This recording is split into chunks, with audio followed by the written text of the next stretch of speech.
బృందావనమది అందరిది గోవిందుడు అందరి వాడేలే.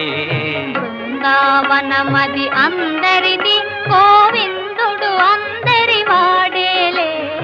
ఎందుకే రాధా ఈ సునసూయలు అందములందరి ఆనందములే. ఎందుకే రాధా ఈ సునసూయలు అందములందరి ఆనందములే.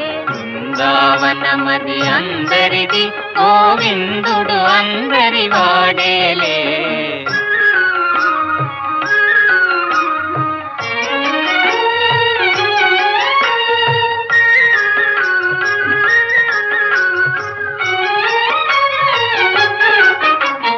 పిల్లన గోవిని పిలుపును వింటే ఉల్లము చల్లున పొంగదటే.